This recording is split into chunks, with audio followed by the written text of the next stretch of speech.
Olá, crianças!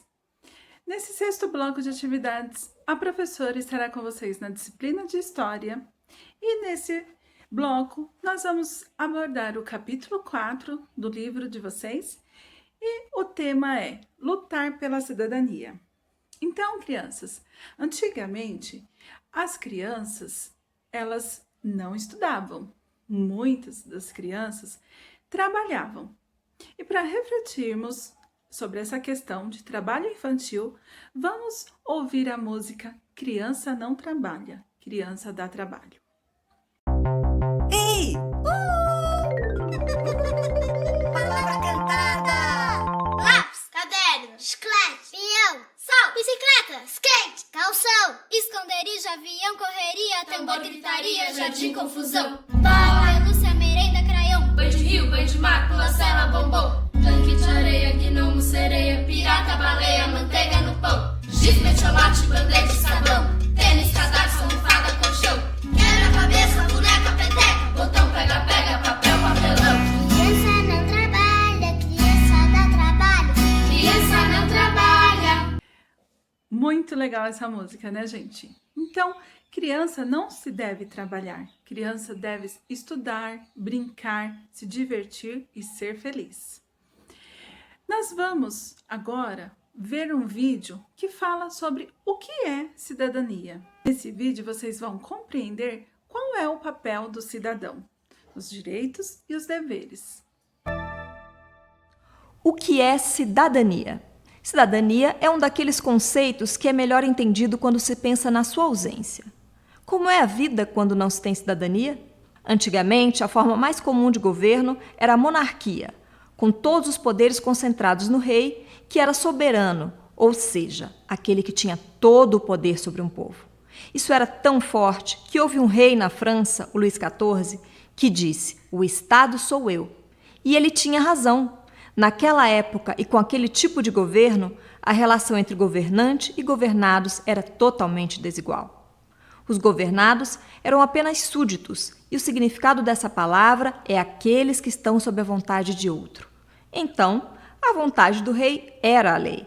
Aos súditos só cabia obedecer a ele, ao rei, que teoricamente sabia o que era melhor para todos. Essa situação só começaria a mudar com dois importantes momentos históricos já no finalzinho do século XVIII. A Revolução Americana, que resultou na Declaração da Independência dos Estados Unidos, e a Revolução Francesa. Esses movimentos foram marcados pelo desejo que a população desses países tinha de reivindicar o exercício da própria soberania. Por isso mudaram a história da humanidade e deixaram uma herança muito importante em forma de valores, ideais, tradições e documentos, como a Declaração dos Direitos do Homem e do Cidadão, produzida pelos revolucionários franceses. Nesse famoso documento são afirmados vários direitos das pessoas, direitos que não dependiam de quem estava no governo e dos quais nem a própria pessoa podia abrir mão, como o direito à vida, por exemplo, e por isso são chamados de inalienáveis. Não é à toa que a expressão cidadão aparece no título dessa Declaração de Direitos. Ser cidadão é bem diferente de ser súdito. O cidadão também vive debaixo de um governo, mas a sua obediência ao governante e às leis tem como contraponto o respeito aos seus direitos. Não há cidadania quando só há deveres a cumprir, como era o caso dos súditos, mas também não há cidadania só com direitos.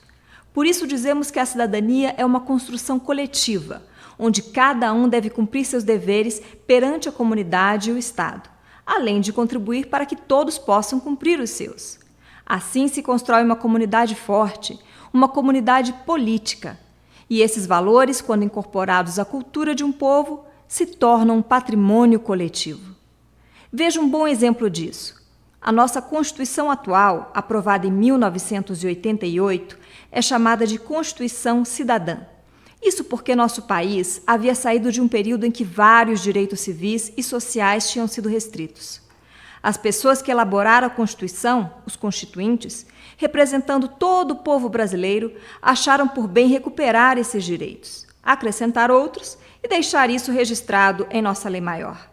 Quando tiver uma oportunidade, leia os artigos 5º e 6º da nossa Constituição e fale sobre eles com seus amigos. É o artigo 5º, por exemplo, que garante a igualdade de todos perante a lei e o direito inviolável à vida, à liberdade, à igualdade, à segurança e à propriedade. É importante ressaltar ainda que o bom cidadão deve participar ativamente dos assuntos do governo. Isso se chama cidadania ativa. No exercício da sua cidadania, a pessoa age em prol do bem comum, pois os problemas da comunidade afetam a todos. Agora, crianças, vamos realizar a nossa leitura. Os direitos e os deveres. Na maior parte dos países, ser cidadão significa ter uma nacionalidade e possuir direitos e deveres. Entre os direitos está o de participar das decisões tomadas no país. Essa ideia de cidadania não existiu sempre. Ela surgiu na Grécia Antiga, em Atenas, no final do século VI a.C., na Antiguidade. Em Atenas, a noção de cidadania era diferente da atual. Apenas os homens adultos, nascidos livres e filhos de atenienses, podiam ser considerados cidadãos. As mulheres, as crianças, os estrangeiros e os escravos não eram cidadãos, não tinham direitos políticos, nem podiam ser candidatos a cargos públicos. A ideia de que a cidadania deveria ser um privilégio de poucos durou muitos séculos e ocorreu em diversas sociedades. Foi apenas a partir do final do século XVIII que homens e mulheres passaram a lutar para criar uma sociedade em que todos possuíssem os mesmos direitos. Nessa imagem, nós temos Angela Merkel, chefe de governo da Alemanha. É uma das personalidades políticas mais importantes na atualidade. Na imagem, ela faz um discurso no Parlamento Europeu, em Estrasburgo, na França, em 2015. Saiba mais. Na cidade grega de Atenas, os cidadãos podiam participar do governo e votar leis. Mas esse regime político era bem diferente daquilo que chamamos atualmente de democracia. Vamos conhecer melhor como funcionava a democracia ateniense? A democracia ateniense tentava fazer todos os cidadãos participarem da vida da cidade. Os cidadãos, e apenas eles, eram iguais e se reuniam na eclésia, a Assembleia do Povo que votava as leis. As discussões aconteciam do nascer ao pôr do sol. Os cidadãos também podiam julgar pessoas que cometiam certos delitos graves. Uma pena gravíssima podia vir a ser pronunciada, o ostracismo. Quem fosse condenado ao ostracismo estaria fadado ao exílio e deveria deixar a cidade. A Assembleia detinha praticamente todos os poderes, o que acabava dando muita autoridade aos que soubessem falar bem. Fadado significa destinado, condenado. Nessa imagem, mostra ruínas da Agora de Atenas, na cidade de Atenas, Grécia. Este local era utilizado para reuniões e debates. Fotos de 2016. A ideia de que todos têm direitos faz parte de um movimento de transformações que estava acontecendo na Europa desde o século XVII, mas começou a se desenvolver com mais força no final do século XVIII, quando ocorreu, na Europa, a Revolução Francesa. Esse movimento teve grande influência no mundo inteiro, até mesmo no Brasil. Os franceses, em 1789, lutaram para que todos no país, até o rei, fossem obrigados a obedecer às leis, e para que, a partir daquele ano, todos os cidadãos tivessem os mesmos direitos.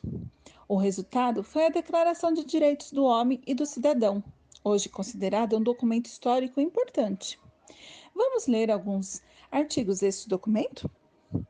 Declaração do Direito do Homem e do Cidadão. Artigo 1º. Os homens nascem e são livres e iguais em direitos. Artigo 4º. A liberdade consiste em poder fazer tudo que não prejudique o próximo. Artigo 5º. A lei não proíbe senão as ações nocivas à sociedade. Artigo 9º. Todo acusado é considerado inocente até ser julgado culpado. Artigo 10º. Ninguém pode ser molestado por suas opiniões, incluindo opiniões religiosas. Molestado significa incomodado e assediado. Nessa imagem de Declaração dos Direitos do Homem e do Cidadão, de Jean-Jacques Le Barbier, pintura de óleo sobre tela de 71 cm por 56 cm, 1789. Entre os séculos XIX e XX, muitas pessoas continuaram lutando em seus países por direitos iguais e para exercer a sua cidadania. Nos países da Europa e da América, entre eles o Brasil, as mulheres lutavam pelo direito ao voto, os negros contra a discriminação racial e os trabalhadores por melhorias das condições de trabalho e salários. Essas lutas resultaram em leis que garantiam direitos e protegiam cidadãos. Entre os direitos conquistados estavam criação de leis trabalhistas que garantissem os direitos como férias, salário mínimo, descanso semanal e segurança do trabalho. Direito de receber tratamento médico adequado e gratuitamente. Direitos políticos para participar das decisões do governo.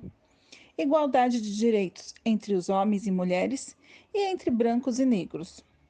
Direito das pessoas com deficiência de serem tratadas com respeito e terem condições de acesso aos espaços da cidade. A partir da metade do século XX, a Organização das Nações Unidas, ONU, promulgou uma série de declarações inspiradas na Declaração dos Direitos do Homem e do Cidadão. Os países membros da ONU aprovaram essas declarações e devem segui-las. Declaração Universal dos Direitos Humanos, promulgada em 1948. Declaração dos Direitos da Criança, promulgada em 1959. Declaração dos Direitos das Pessoas Deficientes, promulgada em 1975. Após essa nossa leitura, agora vocês respondam as questões que estão indicadas nas páginas do nosso livro didático. Bons estudos! Qualquer dúvida, estamos à disposição.